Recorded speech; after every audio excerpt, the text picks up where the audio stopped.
Bonjour à tous, alors aujourd'hui on fait une petite vidéo d'update un petit peu sur ce qui se passe sur Bitcoin. On va également parler probablement de Goldman Sachs qui fait plus ou moins un move pour racheter Celsius.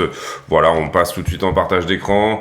J'en profite pour dire à ceux qui voient cette vidéo de surtout pas hésiter à s'abonner, activer la cloche des notifications, éventuellement mettre un like, un commentaire si le contenu vous plaît.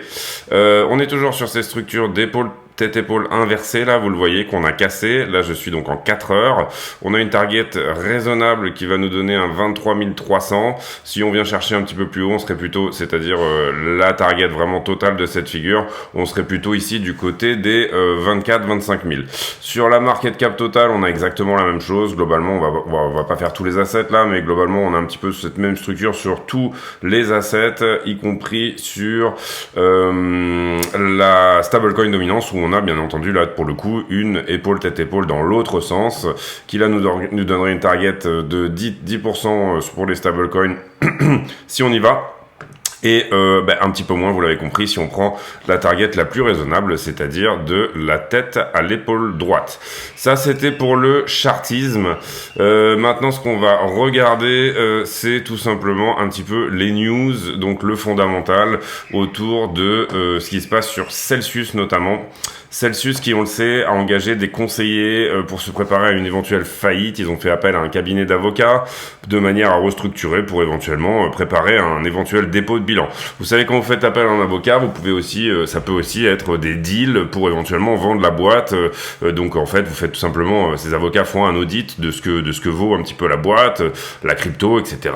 Je sais pas, le site web, le portefeuille client, etc. Donc c'est aussi ça va être aussi le job de ce cabinet d'avocats que d'éventuellement trouver des deals pour revendre Celsius à d'autres personnes.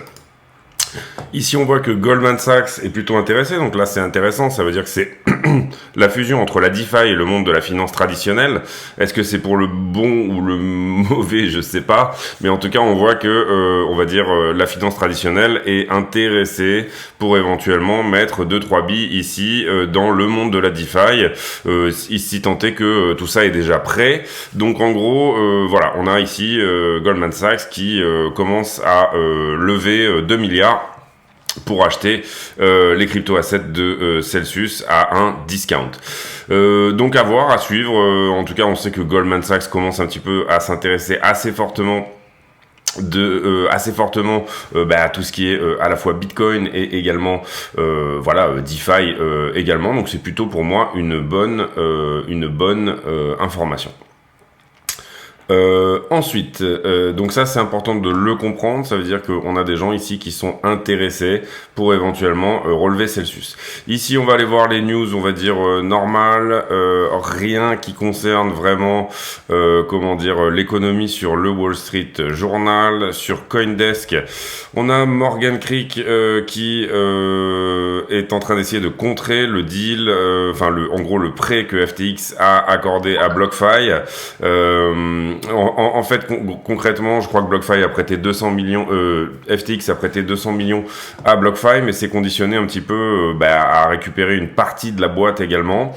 Vous savez que c'est pas des prêts, c'est soit un pourcentage, soit tout simplement, voilà, vous le voyez, c'est cet article-là, FTX qui est en train de voir pour acquérir des parts de BlockFi avec une ligne de crédit de 250 millions qui a été. Donc là, il y a eu un deal qui s'est fait et globalement, les principaux actionnaires de BlockFi ne sont pas contents de ce deal puisqu'ils n'ont pas été consultés en amont. Binance qui lance une nouvelle plateforme pour les VIP et les cryptos, les institutionnels dans la crypto. Je pense que c'est pour des deals OTC, des choses comme ça, etc. Donc en gros, acheter sans faire bouger le prix. En gros, over the counter, ça veut dire un petit peu sous le manteau, de gré à gré. Donc du coup, ça c'est pour moi plutôt une mauvaise news. Mais bon, après, si ça peut permettre de faire rentrer des nouveaux institutionnels et investisseurs en supprimant des barrières à l'entrée ou en facilitant, c'est ce genre de deal, pourquoi pas. Sur le calendrier économique, qu'est-ce qu'on a lundi? On a Durable Good Orders, Core Capital Good Orders, voilà, rien de bien impressionnant ici, en termes de news, je veux dire, et puis mardi non plus. Mercredi, on aura la révision du GDP, donc du PIB du premier trimestre, donc pareil, c'est pas extrêmement intéressant. On commencera à avoir un petit peu de la grosse news, toujours pour le mois de mai, donc ça sera plutôt des révisions là aussi si je comprends bien, mercredi. Après ce qu'on attendra, voilà, c'est plutôt la première dizaine dans laquelle on aura vraiment pour le coup des informations sur le CPI et le PIB du est-ce qu'on est en récession ou pas, hein. On a déjà fait un trimestre avec un PIB négatif, c'est-à-dire une décroissance, une récession. Si on fait 2 trimestres à la suite, c'est là qu'on commence à dire que ça s'appelle une récession, c'est-à-dire un deuxième trimestre ici en PIB négatif qui nous donnerait une récession. Et ici, bon, voilà, sur rien de bien méchant non plus, plutôt des news autour de la récession et l'inflation également, mais on en a suffisamment parlé sur la chaîne pour ne pas refaire un point aujourd'hui. On va aller voir maintenant le sentiment, le carnet d'ordre qui, vous le voyez, dorénavant, depuis ce rebond-là, vous voyez, c'est rempli autant à la vente que à l'achat. On a pas mal de monde qui veulent ici acheter si jamais on fait un retracement, et on a pas mal de monde ici qui sont un petit peu à la vente aussi, en tout cas jusqu'aux 23 000 $. Donc ça résume plutôt pas mal aussi la target que je vous donnais pour l'épaule tête-épaule. Est-ce que on va servir ces gens-là, ou est-ce que, parce que là on voit très bien qu'il y a une barrière hein, ici autour des 21 500, en gros on n'arrive pas à passer les 21 500, donc c'est possible bien évidemment que là le prix se fatigue et qu'il se retourne pour éventuellement faire une plus grosse correction avant soit de choisir une direction notable, c'est-à-dire que ici en gros on recrée un petit range ou pas. Pour moi passer les 21 500 veut dire assez facilement taper les 23-24 000 sans problème. Ici sur les options au 1er juillet, donc vendredi prochain, on a toujours un Max Pain Price à 22 000 $. Il a légèrement augmenté. Donc Max Pain Price, donc ça c'est le prix, là où le prix aura tendance à aller si on suit les market makers, les vendeurs d'options qui eux vont essayer de pousser le prix dans ce sens-là. Ici, on va juste sauver pour être sûr de pas effacer des trucs. Voilà, tac. Alors ici, qu'est-ce qu'on a vous voyez qu'on a pris aucun point ici, ni en longue ni en short, de ceux qu'on avait notés avant-hier, parce que j'ai pas fait de vidéo hier. Donc au dernier point qu'on a pris, ici on a une augmentation, non pardon, excusez-moi, on avait noté ce point-là, donc ça c'est bon. Ici on a diminution du funding avec une très légère augmentation de l'open interest, donc on avait un point de short à prendre ici. Vous voyez que les stop loss ont été pris à ce niveau-là, les prix de liquidation non, mais les stop loss ont été pris. Ici on réaugmente en faisant monter le funding, donc on avait un point de long à prendre qu'on a pris. Ici, à nouveau du long qui rentre, pareil, on aurait mis ici un point de long, on ne l'aurait pas pris non plus. Ici, on continue, on latéralise un petit peu, donc pas vraiment de tendance claire. Vous voyez que le nombre de contrats ici en circulation est stable, et le funding est quasiment stable aussi. Ici, légère augmentation avec le funding, donc on avait un niveau de long à prendre à cet endroit-là, il a été pris par la suite. Ici, on fait à peu près la même chose, c'est-à-dire qu'on fait la même chose, oui. Et ici, tout le long de cette montée-là, d'abord on a une diminution, donc on avait un point de short à prendre, et ici pareil, le nombre de contrats en circulation augmente. Vous le voyez ici, on a une jolie augmentation du nombre de contrats en circulation, et on est un peu mi-figue mi-raisin sur le funding. Ça veut dire qu'on a et du shorter et du longer qui rentre. Donc pour moi, à partir de là sur cette augmentation, on aura et un point de long à prendre en bas du mouvement, c'est-à-dire ici, et un point de short à prendre en haut, au point le plus haut, c'est-à-dire tout simplement ici, voilà. Donc pour l'instant, vous voyez qu'on prend rien. C'est curieux pour un week-end d'ailleurs, parce que souvent le week-end, en ce moment, on a pas mal de mouvements pour aller chercher des liquidations, des leviers, et pour le moment, c'est pas le cas. La tendance au spot, vous voyez la demande pour le spot, est-ce que les gens achètent au spot ou pas, est relativement claire, en tout cas depuis les 17 500 qu'on avait fait ici. Alors on va aller chercher un peu plus loin. Et ben là, on l'a pas en 5 minutes, mais c'est pas grave. La tendance au spot est assez claire, là, je trouve. On a vraiment une demande au spot qui est en augmentation. Donc, ça détermine un chemin de moindre résistance qui serait plutôt ici vers le nord. C'est-à-dire que peut-être que les market makers laissent faire et laissent accumuler ici un petit peu de longue en dessous pour préparer peut-être un mouvement, mais plus tard. Voilà. Sur iBlock qui émule les liquidations des longueurs en levier depuis les 5 derniers jours en essayant de dire quel est leur prix de liquidation. C'est un algorithme. Et bien du coup ici on aurait plus de longueurs depuis les 5 derniers jours en ce moment à liquider que de shorters. Donc ici on aurait plutôt tendance à vouloir aller chercher des prix de liquidation vers le bas. 4 milliards en position cumulée, c'est-à-dire avec les leviers.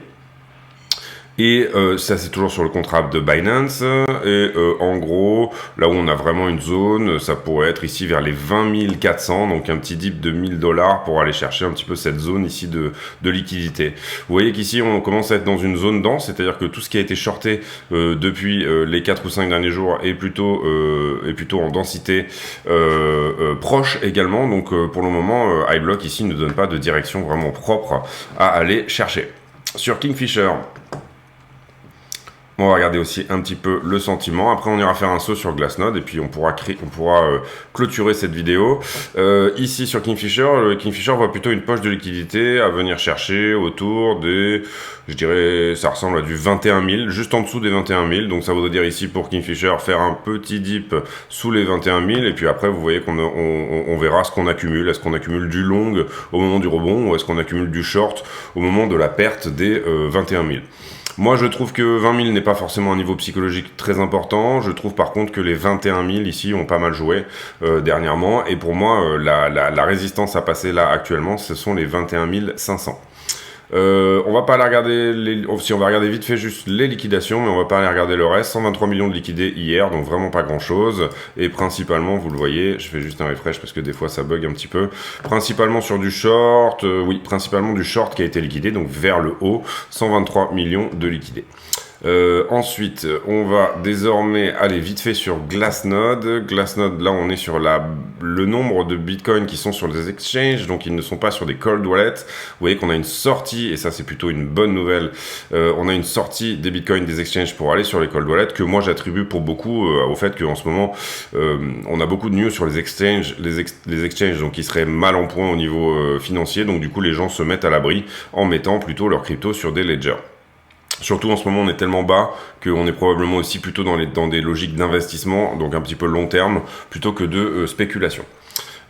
Ensuite, ici, le NUPL, vous voyez qu'on est au niveau largement du Covid, du crash Covid, mais on est loin déjà des niveaux au niveau du NUPL, donc c'est la perte ou le gain que vous ne réalisez pas, puisque ça, on connaît le prix d'achat de tous les coins et on connaît le prix actuel, donc du coup, on voit la souffrance du marché, c'est-à-dire ici, on est vraiment dans une sorte de période de capitulation où la plupart des acteurs sont plus ou moins en perte, encore une fois non réalisés, c'est-à-dire que c'est des PNL, ce sont des profit and loss qui ne sont pas réalisés ici, et donc du coup on peut voir ici que sur le NUPL, on est dans la souffrance ici, et vous voyez que c'est pour ça que les 21 500, moi je trouve, représentent un petit peu une zone de résistance. C'est tout simplement que on est pour le réaliser, la plupart des coins qui sont vendus aujourd'hui le sont à break-even, c'est-à-dire que ce sont des gens qui sont rentrés autour des 21 500 et qui revendent autour des 21 500. Donc ça veut dire qu'on a pour certains, alors vous en avez qui vendent bien sûr en gain, c'est une moyenne, hein, mais on peut voir ici que assez souvent cette barre là, vous le voyez, ça a été le cas par exemple l'été dernier, où à chaque fois tous ceux qui s'étaient fait peur revendaient au zéro, hein, c'est-à-dire que on a ici tous ceux qui sont rentrés, je pense que les 21 500 ont peut-être été déjà une zone un petit peu qui a été travaillée au niveau business, je sais pas au niveau de l'achat, on va regarder ça. Enfin, c'est ma lecture, en tout cas, voilà, vous voyez que... oui, voilà, on a un petit peu travaillé cette zone déjà par le passé, vous voyez, 1, 2, 3, 4, 5 fois on y passe, vous voyez qu'aussi que c'est le point de contrôle de... Si on avait par exemple là, en ce moment, une analyse à faire sur toute cette descente ici, c'est le point de contrôle, c'est-à-dire c'est là où vous avez le plus de volume. Pour le moment, on est passé au-dessus, et ça c'est plutôt une bonne chose. Ici, encore une fois, passer les 21 580, pour moi, serait un très bon signal qu'on va aller traiter désormais maintenant cette zone zone de business où il y a un peu moins de business, en tout cas dans les derniers jours. Vous comprendrez qu'ici sur le business, je n'analyse que les derniers jours. Le VRVP, le volume profile, n'analyse que les bougies que vous regardez, d'accord? Et c'est pour ça qu'on peut voir ici que quand même on est pile sur le point de contrôle au niveau des 21 500. Donc tout simplement ici, et c'est comme ça que se crée tout simplement une résistance, bien sûr, c'est que tous ceux qui se sont fait peur ici sur la descente aux 17 000, désormais ressortent à zéro, c'est-à-dire se disent bon allez, je sors de ce truc là parce que je me suis fait un petit peu peur, ou alors en tout cas j'avais pris un long ici par exemple, mon trade n'est pas allé dans le bon sens, donc potentiellement je marque ici peut-être un point de sortie. On était sur Glassnode. Hop. Donc voilà un petit peu l'idée. On va vite fait faire un point sur les adresses. Les adresses à plus de 10 000 bitcoins, donc les baleines à bosse qui sont toujours sur une tendance haussière. On a eu un petit dip là lors de cette grosse descente. Et puis là, on est à nouveau à l'accumulation au niveau des baleines à bosse, donc les très grosses baleines. Les petites baleines, les plus de 1000 bitcoins, vous voyez qu'on avait une grosse augmentation ici. C'était tout simplement l'invasion de l'Ukraine qui avait donné ici, je pense, c'est vraiment une bougie d'oligarche là qu'on peut voir sur celle-ci. Et puis ici on n'est pas à l'augmentation, on est plutôt sur une latéralisation au niveau des adresses à 1000 bitcoins. Les adresses à 100 bitcoins qui, suite à avoir fait un petit sell-off, sont également sur une latéralisation. Vous voyez que la tendance globale est plutôt baissière pour les 100 bitcoins depuis l'ATH. Le premier, je parle, le Accumulation Trend Score qui est aujourd'hui à 0,97, donc toujours un très bon score au niveau de l'accumulation. Ici, les plus de 10 bitcoins, excusez-moi, je passe un peu du coq à l'âne, mais qui eux, pour le coup, sont en augmentation de plus en plus parabolique sur ces points de prix-là. Et puis, les 1 bitcoin qui également partent en parabole au niveau des achats. La supply qui a été active, qui est en dormance depuis plus d'un an, ici est en train de corriger un petit peu, mais vous voyez qu'on relatéralise un petit peu là sur ce nouveau plat. Donc à voir, est-ce qu'on a besoin d'une jambe supplémentaire pour faire un petit peu ici repaniquer et faire un shake-out, c'est-à-dire on secoue un petit peu le cocotier et on fait tomber un petit peu les derniers singes qui sont au bord de la vente et qui sont quasiment dans la capitulation, ou alors est-ce que on a suffisamment ici on a suffisamment fait souffrir le marché de manière à ce que finalement ceux qui ne holderont pas jusqu'à la fin, est-ce qu'on a créé la cause d'un rallye, c'est-à-dire on n'a plus de vendeurs au prix sous les 20 000 $, on ne trouvera plus aucun vendeur ici, et donc le marché potentiellement se retourne puisqu'on n'aura que des acheteurs forcément qui n'auront pas acheté les 20 000, qui potentiellement vont voir un rallye se créer et qui vont être prêts à acheter plus haut. C'est vraiment tout ça un petit peu la question du moment, bien entendu. Ici, vous allez voir aussi que la dormance est à des niveaux qui sont complètement délirants, vraiment.